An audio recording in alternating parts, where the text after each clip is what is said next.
They always save the best for the last is what they tell me. But,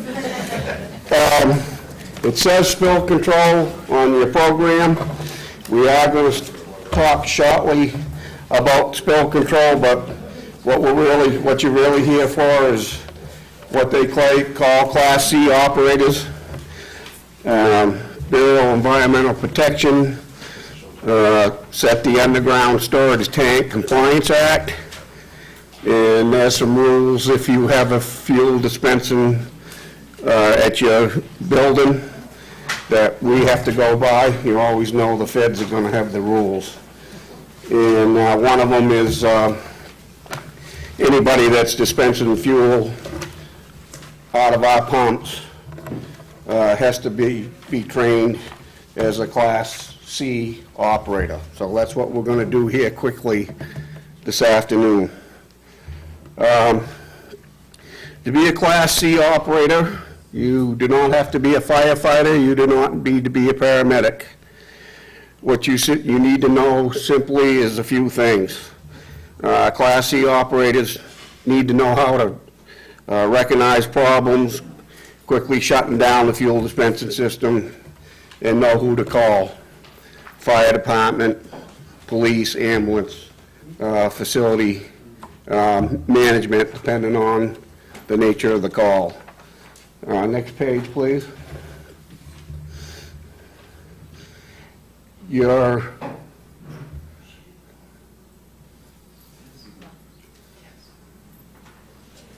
Next page.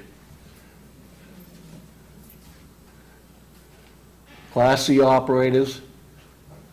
Grant, you want to walk on that and hit next page? Okay. The facility has to have a certified A/B operator and also a C operator. For our facility, I am the A/B operator, have been certified, and it's my responsibility once a year to certify our Class C. How we do this in Gray is, for you that are familiar, is we have a key code system at our pumps. Every piece of equipment has a key. You insert the key, and then if you're an authorized personnel to pump fuel, you have a driver's ID number and a serial number which you have to pump into the press into the computer up there to turn the pumps on. What we try to go by is we do keep a list on this, and we have in the past pulled some people's IDs if they have fallen behind in their Class C training. Next page, please.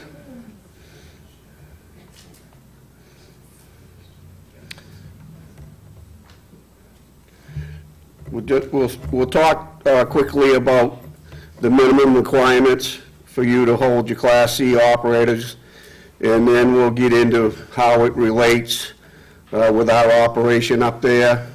At a minimum, to be Class C certified, you've got to know, number one, how to respond to fuel spills.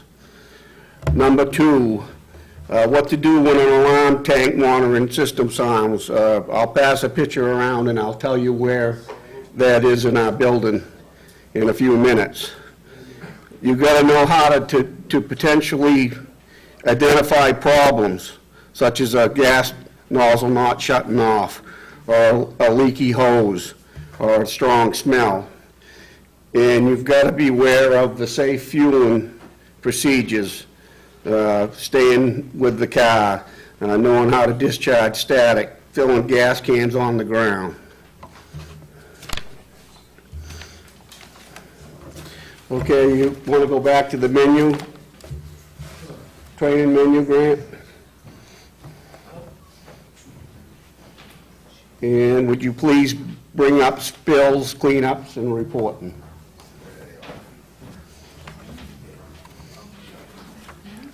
Okay, as we talked about, one of the minimum requirements was recognizing spills. In the state of Maine, we have to report any spill that we have at our fueling station. And the way we operate up there is, and we'll touch base on this shortly, is the spills that we can clean up, we'll clean up, and we'll record it.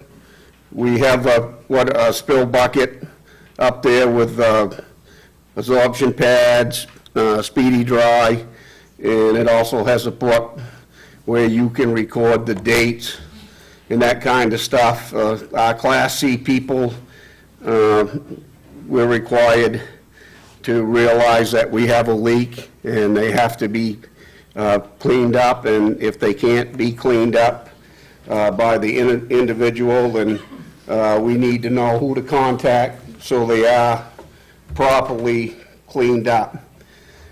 Next page.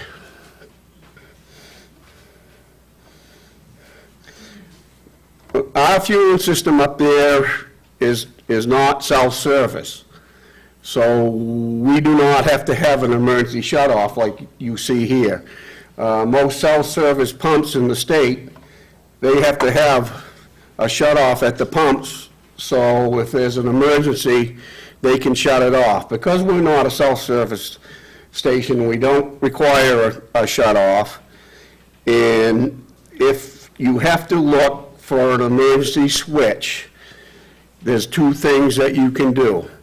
If there's an emergency and you can get back to the computer on our pumps and push the cancel clear button, it will shut down the pump.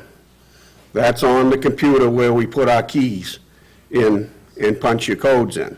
If you can get to that and punch the cancel clear button, it will shut down the pump. If you can't, on the west wall of the garage, which would be the wall facing the sand and salt shed, is our electrical panel, and you simply, if you can get into the building and you can get to that switch, you simply get in there and shut off the main. You do not try to find the breaker for the pumps. You just kill the main, which is the top switch in that panel. Again, that is located on the west wall, the wall facing the sand and salt shed. If you can get into the building, 9 times out of 10, there's probably going to be a mechanic or some fire department personnel there that would probably assist you in killing that power anyways. But if for some reason you can access the building and there isn't anybody there, that's where that switch is located. Again, no emergency switch. No emergency switch on anywhere on our pumps. Next page, please.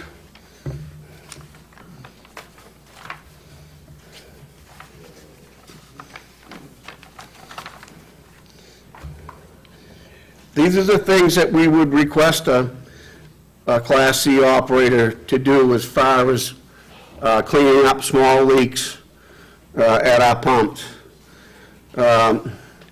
We do keep the appropriate spill materials handy at all times. On that particular island up there, it's in a yellow bucket where, as I mentioned before, there's speedy dry and absorbent pads. You also need to know who to contact. If the Public Works is open, then we ask you to contact management or the head mechanic. If you were not open, and then we asked you to contact the fire department. The fire department will definitely know all the DEP standards and know who to call and when to call and what to do from there. And they're always open. Yeah, they're always open 24/7. That's why I say 911. We do have a log there, and if you do kill it, if you do the cleaning up, we request that you fill out the log and what you did to clean it up. Whether you used Speedy Dry or you used absorbent pads, or what your method was to clean it up. If you do not clean it up, we still request that you write down the time of the spill and who you notified, because by state law, that spill has to be cleaned up in 24 hours. So we could end up in trouble with the DEP if we didn't follow their guidelines. Next page, please.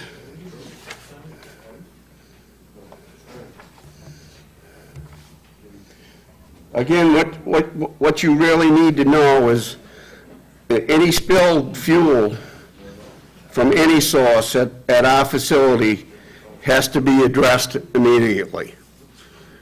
And as I say, if you can clean it up, please clean it up. If you can't, notify either Public Works Management or 911. Next page. Uh-oh. Hey, Steve, Yeah. what constitutes, like, it says clean up a drip? Are they actually talking just one drip? Yes. Yes.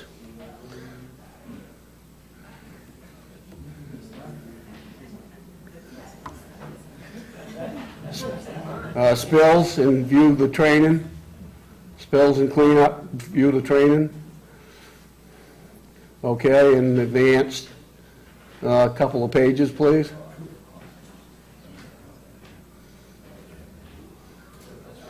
Another one. Another one. Okay. Just a little bit more, and then maybe we'll try to go on to the next session, Grant, see if we can get back on it or whether we're done. Just a little bit more about spills and cleanups. Again, as I stated, any spilled fuel source from our facility must be addressed immediately. All spills must be reported to the DEP. As I said, DEP must be notified within 24 hours of the discovery, and their hotline is open 24 hours a day, 7 days a week. Again, if you're not sure and you can't reach our management at 911, we'll know the proper reporting. There is one spill that we don't have to report to the DEP, and that is a spill of 10 gallons or less that's on the pavement and doesn't reach the ground. We can clean that up, and as I mentioned before, clean it up, get it in our log, but that doesn't need to be reported. Any spill that gets into the ground has to be reported to the DEP. Any questions on spill control? Okay, can we try tanks, double wall with continuing monitoring? Hey, how about that? Okay, we do, the facility up there, we have a 10,000 gallon split tank. It's fiberglass, and our tank is double walled. When I say you split, we have both gas and diesel fuel in the same tank. It is split, the diesel holding 7,000 gallons and the gasoline holding 3,000 gallons. We do have electronic monitoring.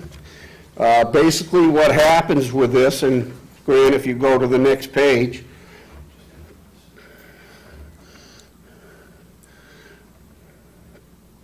and you want to arrow up for me all the way to the, there you go. The Armtec, yeah, bring it up, that's good. The Armtec electro level that you see in that picture on the right, the top right, that's a system that we have up there. What this does is this has a monitoring system between the two tank walls. If that system identifies any liquid between the two tank walls, then it will set an alarm off. When the alarm goes off, you get a flashing red light, and you'll get a buzzer warning. Basically, what that means is we have a leak. If you can get this detector, again, this is located on the west wall of the Public Works facility, the wall facing the sand and salt shed. You can silence the alarm. There is a switch on there that sounds the alarm.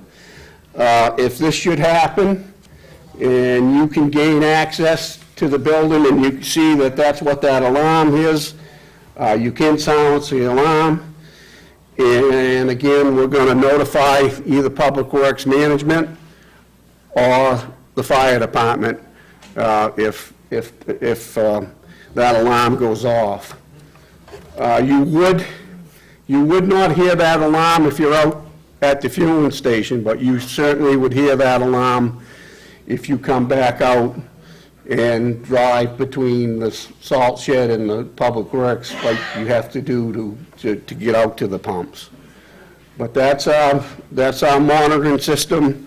As part of being a Class C operator, you have to know what is going on when that alarm's going off, and again, who you report it to. All right, you want to go back to the menu, Grant, and go to safety.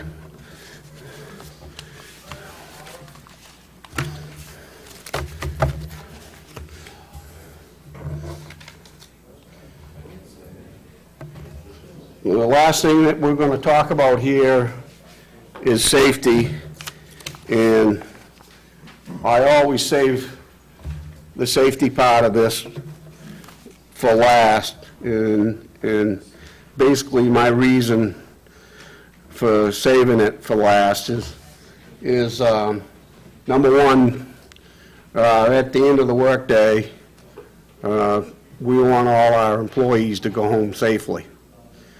So when we start talking about safety, the first one we're talking about is ourselves. If something goes wrong out there to the pumps and stuff, I don't want you to try to be a hero. I want you going home that night. And so that's why we always talk about safety last. Next page, Grant. As I said, it's my responsibility to make sure that you are qualified to be a Class C operator and ensure that you are trained and qualified. Again, as I mentioned originally, I want you to be safe, and your safety is the top priority. Next page, please. We talked a little bit, I'll bring it up one more time. If there's an emergency out at that island, and you can get back to the computer and hit clear or cancel, that will shut the pumps off. If you can't get there, please don't try to do it. Either go, and the best thing to do at that point, if the spill or the fire has got that big at that pump that you can't get back to that, then let's be notifying 911 and get them activated. At that point, it's really probably not going to do you much good to go looking for the shut-off, the switch in the garage. And just keep it in mind that other than the clear and cancel button on the computer, there isn't any way that you're going to shut off that pump and stop a big spill. So please get clear of it and notify 911. Next page, please, Grant. Do you have a cancel on your canopy? Yes, cancel clear button on the, Like you have an cancel system, no. We're not required to have that. We're not required to have the emergency shut off, or we're not required to have the extinguisher because it's not a self-serve island. People can come in and pump their own gas. What we will talk about a little bit right now, before closing, is when we take fuel cans out there to fill, we're always going to fill them on the ground. Please always remember, most important thing probably when you go out there to fuel is static electricity. When you slide off that seat to get out of your vehicle and to go fuel up, please touch something steel before you turn them pumps on and start pumping, because believe it or not, static electricity can start big things in a hurry. So kind of keep that in mind. Always stay with your vehicle. Please don't go wandering around to go look at the turkeys over next door at the transfer station, or stay. That's offensive.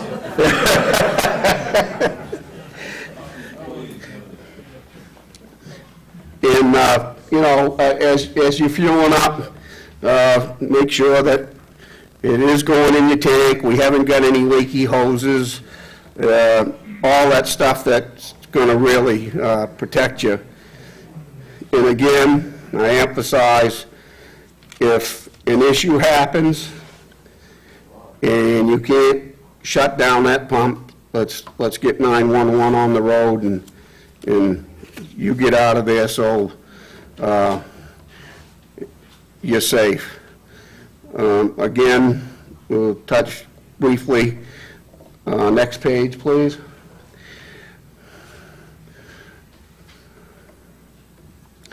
To touch briefly, turn off the vehicles.